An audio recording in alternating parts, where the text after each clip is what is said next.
अस्सलाम वालेकुम दोस्तों। तो आपको मालूम है कि हमारी हिस्ट्री के लेक्चर्स की एक सीरीज़ चल रही थी, जिसका हमारा विक्टोरियन एज से पहले पहले के जो सारे लेक्चर थे वो पूरी हिस्ट्री की सीरीज़ कंप्लीट हो चुकी थी।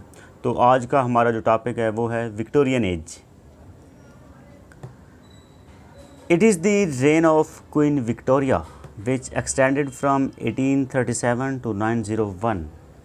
यानी ये वाला जो टाइम पीरियड था विक्टोरियन एज, बेसिकली ये क्वीन विक्टोरिया की वजह से इस एज का नाम विक्टोरियन एज रखा गया। तो क्वीन विक्टोरिया का जो टाइम पीरियड था वो था 1837 to 1901। उसके बाद यदि Victorian age started from 1832 with the passing of the first reform act 1832। तो बेसिकली जो विक्टोरियन एज को स्टार्ट किया जाता है, जो इसका स्टार्टिंग पॉइंट समझा जाता है वो 1832 समझा जाता है। हालांकि क्वीन विक्टोरिया जो है वो 37 में आई है, लेकिन उसकी जो करैक्टरिस्टिक्स थी बेसिकली वो वहाँ से 1832 से ऑनवर्ड उस लिटरेचर की स्टार्ट हो चुकी थी, इसलिए 1832 इसका स्टार्टिंग पॉइंट कंसिडर किया जाता है। The year 1820 to 1832 were the years of suspended animation in politics। यानी इस टाइम पीरियड में पॉलिटिक्स में भी सस्पेंडेड एनिमेशन ही थी। The first reform act of 1832 was followed by the repeal of corn laws in 1846 which gave an immense advantage to the manufacturing interest, and the second reform act of 1867। यानी first जो act था 1872 में, उसके बाद repeal of the corn laws आ गया, and after that 1867 में second reform act आ गया, इंट्रोड्यूस हुआ। In the field of literature also the years 1820 to 1830 वर बैरन। तो ये भी कहा जाता है कि लिटरेचर की फील्ड में भी 1820 से ऑनवर्ड 1832 तक कोई प्रोडक्टिव काम जो है वो यूज़फुल काम नहीं हुआ। इसको बैरन एज कहा जाता है, इस टाइम पीरियड को बैरन कहा जाता है। The new literature of England called the Victorian literature, and it started from 1832 when Tennyson's first important volume poems appeared. यानी इसकी जो इब्तिदा है, टेनिसन को इस एज का रिप्रेजेंटेटिव पोएट कहा जाता है। The Victorian as divided into two periods, early Victorian period and later Victorian period. The earlier period was the period of middle class supremacy। यानी इसमें जो मिडिल क्लास थी उसकी सुपरमेसी थी। उसके अलावा age of laissez faire, free trade, unrestricted competition था इसके दौरान। तो ये वाली जो एज थी, जो अर्ली पीरियड था, इसमें मिडिल क्लास जो थी उसको पॉपुलैरिटी मिली, मिडिल क्लास जो है वो ऊपर आना स्टार्ट होगी। इसमें रेस्ट्रिक्शंस जो थी वो कम होना शुरू होगी, फ्री ट्रेड की तरफ लोगों का रुझान बढ़ना शुरू हो गया। The great writers of this period were, इस पीरियड के जो ग्रेट राइटर्स थे उनकी ये लिस्ट एक शॉर्ट सी हमारे पास।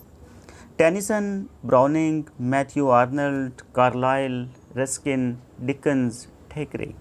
तो इन नाम्स को जब आपने सुना होगा तो आपको फ़ौरन आपके माइंड में आ गया होगा कि ये कितने बड़े राइटर्स थे। ये सब जो नाम है इनका लिटरेचर में एक बहुत बड़ा नाम है। तो इस वजह से विक्टोरियन एज में जो है वो बहुत ज़्यादा लिटरेचर प्रोड्यूस हुआ और बहुत यूज़फुल लिटरेचर प्रोड्यूस हुआ। The later Victorian period in this, अगर हम लेटर विक्टोरियन की बात करें तो उसके अंदर जो राइटर ज़्यादा पॉपुलर थे उनमें Rossetti, Swinburne, Morris, George Eliot, Meredith, Hardy, Newman and Pater. तो ये सारे जो एक हमारे पास एक पूरी लिस्ट है, ये सारे के सारे जो नाम हैं ये सारे के सारे विक्टोरियन पीरियड से बिलोंग कर रहे हैं। तो ये इतने जो बड़े नाम, इतने बड़े राइटर्स जिनका एक बहुत बड़ा प्रोडक्टिव काम है फील्ड के अंदर, प्रोज में भी, लिटरेचर में भी, फिक्शन में भी, तो ये सारे के सारे विक्टोरियन नावल्स हैं, राइटर्स हैं। तो अगर ये सारे विक्टोरियन हैं तो डेफिनेटली इस एज में बहुत ज़्यादा काम जो है वो प्रोड्यूस हुआ, चाहे वो नावल से रिलेटेड हो, वो पोएट्री से रिलेटेड हो, तो इसमें या वो प्रोज से काम रिलेटेड हो। In poetry, Rossetti, Swinburne and Morris were the protagonist of new movement called the Pre-Raphaelite movement. यानी जो हमारे पास प्री रिफाइलिट मूवमेंट है, इसके अंदर कौन कौन सी हैं? Rossetti, Swinburne and Morris, which was followed by the aesthetic movement. In the field of novel, George Eliot is the pioneer of what is called the modern psychological novel, followed by Meredith and Hardy. Her real name was Mary Ann Evans or Marian Evans, and she adopted the pseudonym George Eliot to escape the stereotype attached with women writers and successfully entered the domain of serious writings. यानी basically इसने अपना नाम जो है वो change करके George Eliot यानी एक मेल नेम के साथ इन्होंने अपनी करियर का आगाज़ किया। और उसकी बेसिक वजह यही थी कि वो ये समझती थी कि अगर मैं एज अ वीमेन अपना नाम लिखूँगी, शो करूँगी, तो लिटरेचर जो है उसको ज़्यादा रिकग्निशन नहीं मिल पाएगी। इस वजह से उसने अपना नाम जो है वो मेल के नाम पे रख के लिटरेचर पे काम करना स्टार्ट किया। तो जो अर्ली विक्टोरियन पीरियड है वो है 1832 टू 1870, एंड जो लेटर विक्टोरियन पीरियड है वो है 1870 टू 1900। इसके बाद अगर हम इसकी करैक्टरिस्टिक्स की बात करें तो इसके जो मेजर करैक्टरिस्टिक्स हैं उसमें है Victorian age was fundamentally an age of realism. इसमें जो ज़्यादा फोकस था वो रियलिज्म पे था। The Victorian age exhibits a very interesting and complex mixture of two opposing elements, classicism and romanticism. यानी इसमें क्लासिसिज्म भी था और रोमांटिसिज्म भी था, तो ये दोनों डेफिनेटली एक दूसरे के बिल्कुल अगेंस्ट हैं, अपोजिट हैं।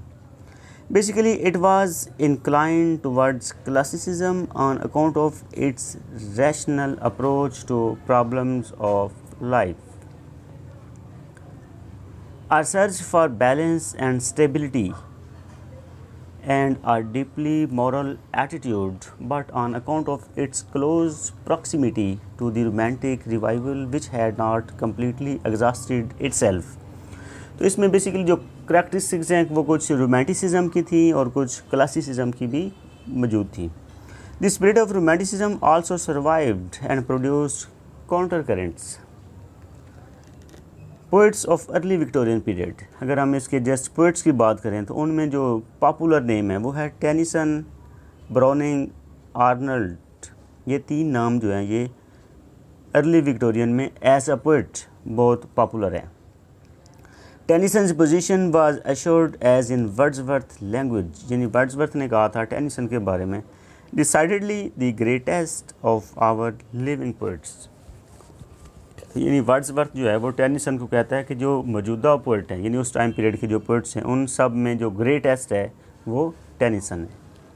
उसके बाद अगर हम ब्राउनिंग की बात करें, Browning recognition by the public came about the same time with the appearance of dramatic lyrics, although Paracelsus and Sordello had already been published. Tennyson recognized an affinity with Byron and Keats, while Browning with Shelley.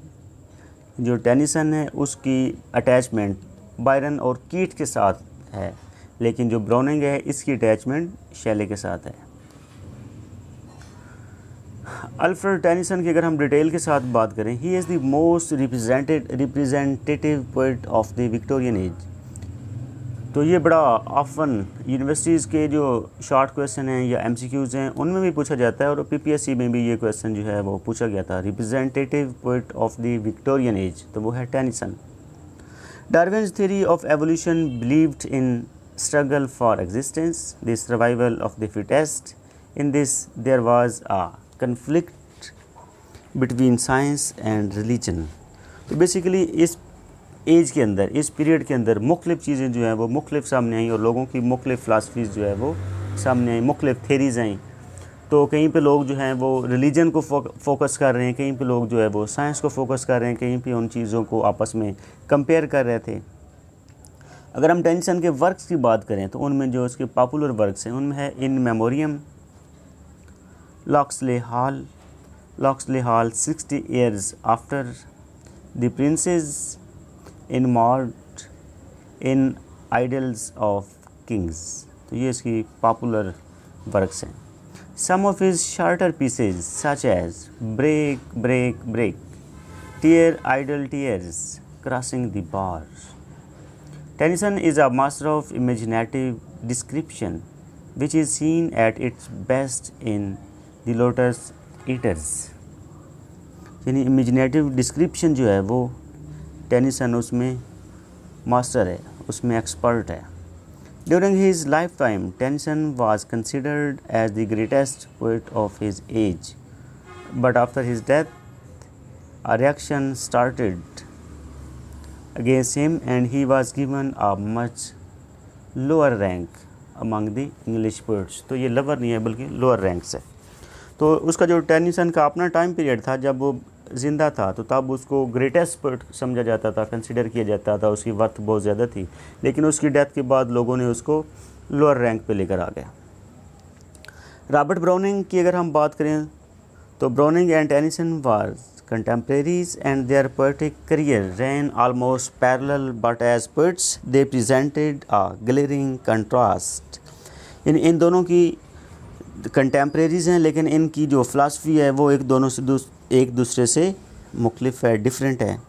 Tennyson's poetry betray weakness and helpless pessimism. Robert Browning was an optimistic. His greatest poems are written in the form of dramatic monologue.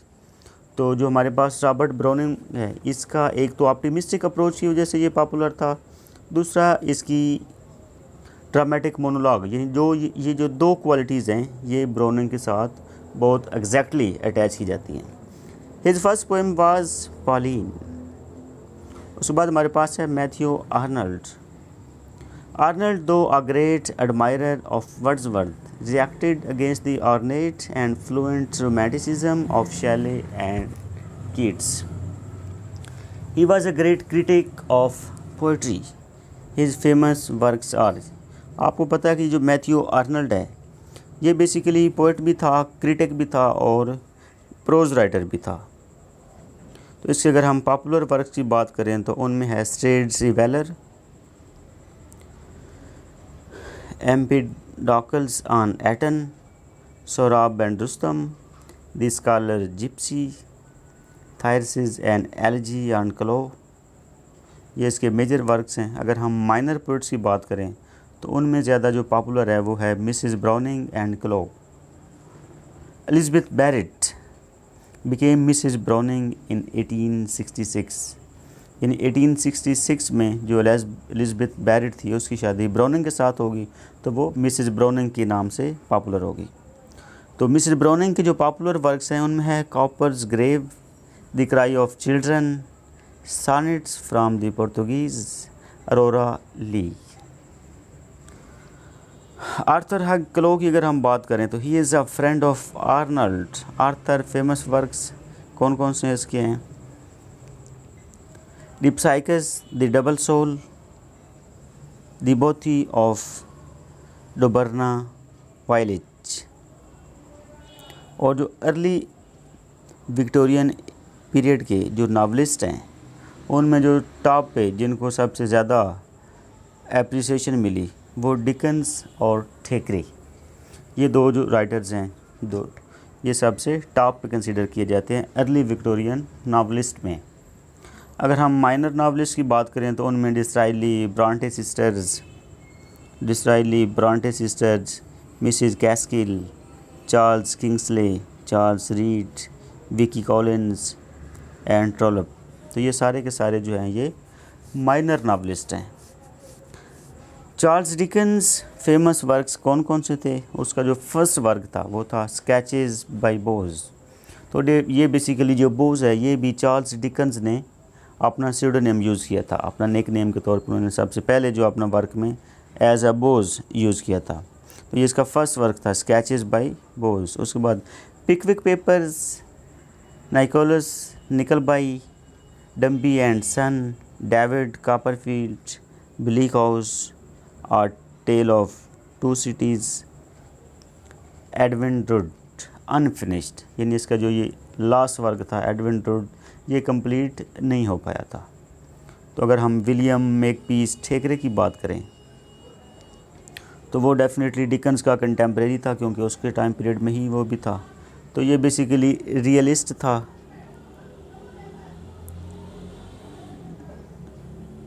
Realist था। He says of himself, I have no brains above my eyes, I describe what I see. तो वो खुद कहता है कि मैंने दुनिया में जो कुछ देखा उसको मैंने डिस्क्राइब कर दिया, उसको मैंने बयान कर दिया। यानी इसका मतलब है कि वो रियलिटी को पसंद करता है, वो रियलिज़म को पसंद करता है। यानी जो चीज़ वो उसको जैसे नज़र आती है उसने ऐसे ही डिपिक्ट कर दिया, उसने उसके अंदर इमेजिनेशन का इस्तेमाल नहीं किया, इमेजिनेशन को यूज़ नहीं किया, फैंसी का इस्तेमाल नहीं किया, बल्कि इन रियल जैसी चीज़ें थी उनको वैसे ही बयान कर दिया। तो इसके जो वर्क्स हैं उनमें है वैनिटी फेयर। वैनिटी फेयर को नावल विदाउट हीरो भी कहा जाता है। उसके बाद है Pendennis, historical novel of Henry Esmond, Newcomes, the Virginians, minor novelist Benjamin Disraeli. उसका जो फर्स्ट नावल था वो था विवियन ग्रे। तो ये पॉलिटिशियन भी था, तो ये बाद में प्राइम मिनिस्टर भी बन गया। अगर हम ब्रांटे सिस्टर्स की बात करें तो ब्रांटे सिस्टर्स बेसिकली 3 सिस्टर्स थी और एक इनका भाई था, चार्लेट ब्रांटे, इमली ब्रांटे और एनी ब्रांटे। और इनका जो भाई था उसका नाम था ब्रॉन। तो ये 3 सिस्टर्स थी और एक इनका भाई था। तो इनके बारे में थोड़ी सी डिटेल है।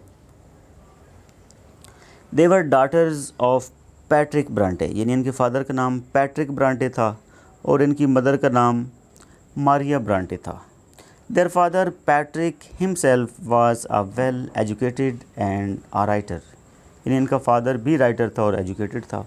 Maria Bronte died very early and none of the 3 sisters could reach the age of 40, यानी इनकी मदर की जो डेथ है वो भी अर्ली एज में हो गई थी और इनमें से तीनों बहनों में से कोई भी 40 साल की उम्र को क्रॉस नहीं कर पाई थी। उनसे पहले ही इन तीनों सिस्टर्स की भी डेथ हो गई थी। Charlotte died at the age of just 39, Emily at 30 and Anne at 29।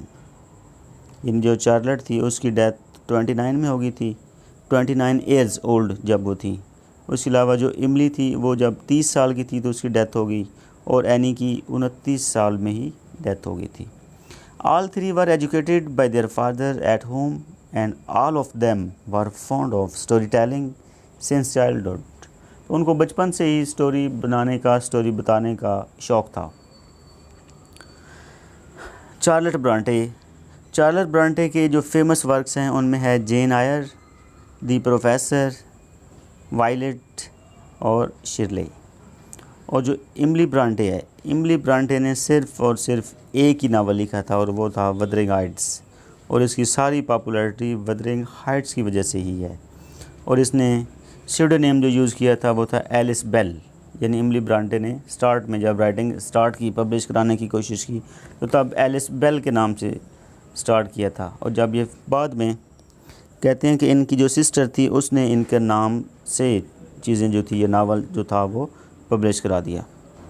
और जो एनी ब्रांटे है उसने 2 नावल लिखे हैं। एग्निस ग्रे, ये ऑटोबायोग्राफिकल वर्क है उसका। उसके बाद है टेनेंट ऑफ विल्डफेल हॉल। नेक्स्ट हमारे पास है मिसेस गैस्किल के जो वर्क्स हैं उनमें है Mary Barton, North and South, Wilkie Collins, the woman in white and moonstone. ये इसके पॉपुलर वर्क्स हैं। ये चूँकि माइनर नावलिस्ट हैं इसलिए इनकी हमने ज़्यादा डिटेल पे जाने की ज़रूरत महसूस नहीं की। उसके बाद हमारे पास है प्रोज़ राइटर्स में हमारे पास है कार्लाइल, रस्किन, मैकाले और मैथ्यू आर्नल्ड। जैसे कि हम पीछे पढ़ चुके हैं कि मैथ्यू आर्नल्ड जो है ये बेसिकली प्रोज़ राइटर भी था, ये पोइट भी था और ये क्रिटिक भी था। थॉमस कार्लाइल जो है वो बेसिकली प्यूरिटन था और वो डेमोक्रेसी के ऊपर बिलीव नहीं करता था। वो बेसिकली बिलीव्ड इन हीरो, वो बेसिकली एक हीरो पे बिलीव करता था। वो कहता था कि एक हीरो हो, एक लीडर हो जो कि पूरी की पूरी नेशन को लेकर चले, बाकी सारी नेशन जो है वो उसको फॉलो करे और वो एक लीडर हो। इसलिए ये डेमोक्रेसी को पसंद नहीं करता था, बल्कि आप उसको दूसरे अल्फाज में डिक्टेटरशिप कह सकते हैं कि वो एक हीरो के कंसेप्ट को पसंद करता था। उसके जो पॉपुलर वर्क्स हैं उनमें है Heroes and Hero Worship, French Revolution, Past and Present, Letters and Speeches of Oliver Cromwell, Latter Day Pamphlets, Life of John Sterling, Sartor Resartus, ये इसके वर्क्स हैं। जॉन रस्किन की अगर हम बात करें तो उसके जो वर्क्स हैं उनमें है Modern Painters, the Seven Lamps of Architecture, the Stones of Venice, unto this last, the crown of wild olive, Sesame and Lilies, Praeterita. ये जो लास्ट वर्क इसका है इसको ऑटोबायोग्राफी कहा जाता है, यानी ये रस्किन की ऑटोबायोग्राफी है। लॉर्ड मिकाले के बारे में कहा जाता है कि लॉर्ड मिकाले की जो मेमोरी थी वो बहुत वंडरफुल थी। कहते हैं इसकी मेमोरी इतनी स्ट्रांग थी कि वो पैराडाइज लॉस्ट की 12 बुक्स ज़बानी सुना सकता था, यानी उसको सारी की सारी बुक्स जो थी पैराडाइज लॉस्ट की 12 बुक्स उसको सारी की सारी ज़बानी याद थी, इतनी उसकी स्ट्रांग मेमोरी थी। तो इसके वर्क्स की जो हमारे पास लिस्ट है वो कोई इतनी ज़्यादा वसी नहीं है यहाँ पे, क्योंकि उसने ज़्यादातर जो थे वो डिफरेंट न्यूज़पेपर्स में और डाइजेस्ट में वहाँ पे उसने रिव्यूज़ लिखे थे बुक्स के, इसलिए उसकी ज़्यादा जो वर्क्स है या उसने ऐसे लिखे थे या उसने स्पीचेस दी थी, इस वजह से उसने नावल, ड्रामा या वो चीज़ें या पोइट्री उसकी इतनी ज़्यादा पॉपुलर नहीं है। He played a major role in the introduction of English and Western concept of education in India। Basically जो इंडिया की पॉलिसी है, इवन के जो अब भी पाकिस्तान में राइज है, इंडिया में राइज है, तो उसका जो बेसिक, उसका जो बुनियादी स्ट्रक्चर था वो लॉर्ड मैकाले ने ही डिज़ाइन किया था। He published his arguments on the subject in the Macaulay's Minute in 1835। Critical and historical essays, ये इसका एक पॉपुलर वर्क था। मैथ्यू आर्नल्ड की बात हम पहले कर चुके हैं कि वो पोइट था, प्रोज राइटर था और क्रिटिक था। तो उसके प्रोज के अंदर जो पॉपुलर वर्क्स हैं उनमें है on translating Homer, the study of Celtic literature, essays in criticism, culture and anarchy. तो आज का लेक्चर जो है वो हमारा अर्ली विक्टोरियन एज के ऊपर था। तो अगर आपने अभी तक चैनल सब्सक्राइब नहीं किया हुआ तो आप सब्सक्राइब कर लें, ताकि आपको हमारे अगले आने वाले जो भी लेक्चर है उसकी वीडियो और उसकी नोटिफिकेशन जो है वो मिलते रहें।